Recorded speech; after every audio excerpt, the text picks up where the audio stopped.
कुछ लोग कहते हैं कि बाबा साहब ने सिर्फ दलितों के लिए किया है, तो आज सच का ऐसा तमाचा पड़ेगा कि आपकी सोच हिल जाएगी।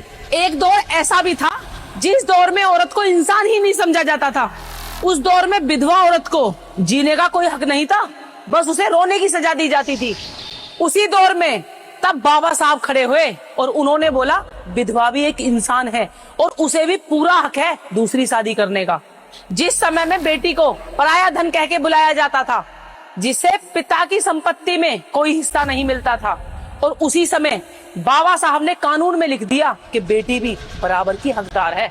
जरा सोच के देखो, तुम्हारी बहन स्कूल में जाती है, कॉलेज में पढ़ती है, वो नौकरी करती है, अपने फैसले खुद लेती है। ये किसी का एहसान नहीं है, ये बाबा साहब की सोच का परिणाम है। और सुनो, एक वक्त ऐसा भी था जब मजदूरों से 12 से 15 घंटे काम कराया जाता था। ना कोई नियम था, ना कोई हक था और ना ही कोई कानून था। लेकिन आज 8 घंटे काम तय है। ये भी बाबा साहब की लड़ाई का नतीजा है।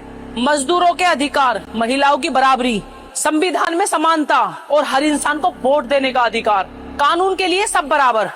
ये किसी एक जाति के लिए नहीं था, ये पूरे भारत के लोगों के लिए एक समान था। बाबा साहब ने एक किताब ही नहीं लिखी, उन्होंने वो संविधान लिखा जिसने गरीब को ताकत दी और अमीर को कानून के नीचे खड़ा कर दिया। उन्होंने उस सोच को तोड़ दिया जो कहती थी कुछ लोग ऊपर है, कुछ लोग नीचे। उन्होंने कहा इस देश में ना तो कोई छोटा है और ना ही बड़ा, सब बराबर है। और सबसे बड़ी बात ये उन्होंने उस समय में किया जिस समय में पूरा समाज उनके खिलाफ खड़ा था, जब ये सब करना आसान नहीं था, बल्कि अपनी जान दांव पे लगाने जैसा था। अगर कोई अगली बार तुमसे ये बोले ना कि बाबा साहब ने सिर्फ दलितों के लिए किया, तो उसकी आंखों में आंखें डाल के बोलना कि जिस आजादी में तू जी रहा है, उस आजादी में बाबा साहब की सांसें बसी है। और आज उन्हीं बाबा साहब का जन्मदिन है। और ये कोई जन्मदिन ही नहीं है, ये उनकी सोच को अपनाने का दिन है।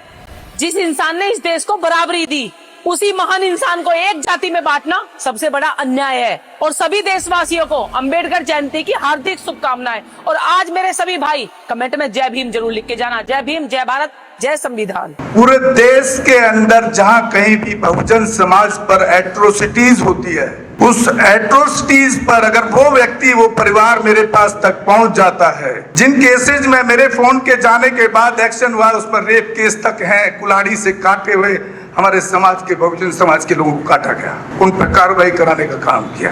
ऐसे सैकड़ों मनुवादियों को जेल भिजवा चुका हूं जो मेरे समाज पे, मेरी बहन बेटियों पर अत्याचार करते हैं। मेरे फिल्म प्रोडक्शन हाउस के अंदर अगर कोई आदमी इलेक्ट्रॉनिक मीडिया के अंदर जाना चाहता है या फिल्म लाइन में जाना चाहता है, उसको फ्री ऑफ कॉस्ट ट्रेनिंग में दे रहा हूँ और देता रहूंगा।